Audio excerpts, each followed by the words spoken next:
ഇന്ന് നമ്മൾ പോകുന്നത് മലേഷ്യൻ പവലിയനിലേക്കാണ്. Very big one. നമുക്ക് ഈ ഒരു പവലിയൻ കാണുമ്പോൾ തന്നെ മനസ്സിലാവും ഇവരുടെ നാട്ടിൽ നിന്നും കൊണ്ടുവന്ന മുള കൊണ്ടാണ് ഇതിൻ്റെ ചുറ്റുപാടും ഒക്കെ നിർമ്മിച്ചിരിക്കുന്നത്. ഈ ഒരു കൺസ്ട്രക്ഷൻ മൊത്തം മുളയാണെന്ന് തോന്നുന്നു. അതുപോലെ ഇതിൻ്റെ മെയിൻ എൻട്രൻസിൽ തന്നെ ഉള്ളത് അവരുടെ നാട്ടിലുള്ള തട്ടുകട, ഒരു തട്ടുകട അല്ലെങ്കിൽ ഒരു ഉന്തുവണ്ടി സെറ്റപ്പിൽ ആ ഒരു നാട്ടിലുള്ള പ്രധാനപ്പെട്ട ഭക്ഷണ വിഭവങ്ങളെല്ലാം നല്ല ഒറിജിനൽ ക്ലാരിറ്റിയോടുകൂടി അവിടെ എങ്ങനെയാണോ സെർവ് ചെയ്യുന്നത് അതേ രൂപത്തിലും ഭാവത്തിലുമൊക്കെ അവരിവിടെ അതിൻ്റെ മിനിയേച്ചർ രൂപങ്ങൾ അവതരിപ്പിച്ചിട്ടുണ്ട്.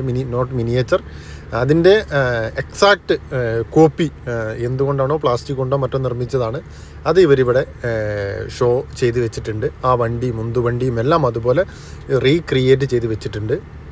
ഇത് മെയിൻ ആകർഷണം. ഇത് കാണാൻ വേണ്ടി ഭയങ്കരമായിട്ടുള്ളൊരു ക്യൂ ആയിരുന്നു ഉണ്ടായിരുന്നത്. എന്നിട്ട് ഞാൻ വളരെ സാവകാശത്തിൽ ഇരുന്നു കൊണ്ട് തന്നെ വീഡിയോ എല്ലാം ഞാൻ വളരെ വ്യക്തമായ രീതിയിൽ തന്നെ വീഡിയോ എടുത്തു.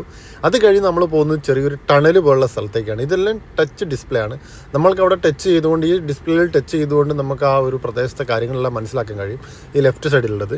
ഇത് കഴിഞ്ഞിട്ട് ഇതിൻ്റെ ഉള്ളിലേക്ക് കയറുമ്പോൾ അതിമനോഹരമായിട്ട് മറ്റൊരു മുള കൊണ്ടൊക്കെ നിർമ്മിച്ചിട്ടുള്ള മറ്റൊരു മരമാണോ എന്തെന്നറിയില്ല, ഒരു പ്രത്യേക കലാരൂപം അല്ല ഒരു കലാ നിർമ്മിതി ആണ് അത് നമുക്കവിടെ കാണാൻ കഴിയുന്നത്.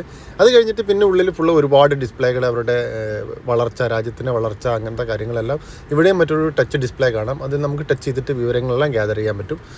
അങ്ങനെ വളരെ മനോഹരമായിട്ടുള്ളൊരു പവലിയനായിരുന്നു. വളരെ ബിഗ്ഗാണ്. അതുപോലെ ഇവിടെ അവരുടെ രാജ്യത്തിൻ്റെ ആ മെയിൻ സിറ്റിയുടെ ഒരു 3D പതിപ്പ് ഇവിടെ ഉണ്ട്. അതിലൂടെ ലൈറ്റ്, അതിൻ്റെ റോഡുകൾ, അതുപോലെ അതിലൊഴുകുന്ന പ്രധാന നദികൾ, ഇങ്ങനെ ഇതൊക്കെ മാറി മാറി വന്നുകൊണ്ടിരിക്കും ഒരു ലൈറ്റിൻ്റെ രൂപത്തിൽ. ഇതിങ്ങനെ വന്നുകൊണ്ടിരിക്കുകയാണ്. അങ്ങനെ പലതും ആ ടൗണിൽ നടക്കുന്ന പ്രധാന കാര്യങ്ങൾ, സബ്വേകൾ, ലൈനപ്പ്, റോഡ്, ഇങ്ങനത്തെ കാര്യങ്ങളെല്ലാം വന്ന് കണ്ടുകൊണ്ടിരിക്കുകയാണ്. അപ്പോൾ ഈ കാഴ്ചകളെല്ലാം കണ്ടുകൊണ്ട് ഞാൻ ഈ ഒരു മരം പോലെ ഉണ്ടാക്കി വെച്ചിരിക്കുന്ന സൈഡിൽ കൂടെ ഈ അടുത്ത സ്റ്റാളിലേക്ക് പോവുകയാണ്. ഇനി അടുത്ത സ്റ്റാളിൻ്റെ കാഴ്ചകളുമായിട്ട് വീണ്ടും വരാം. Bye bye.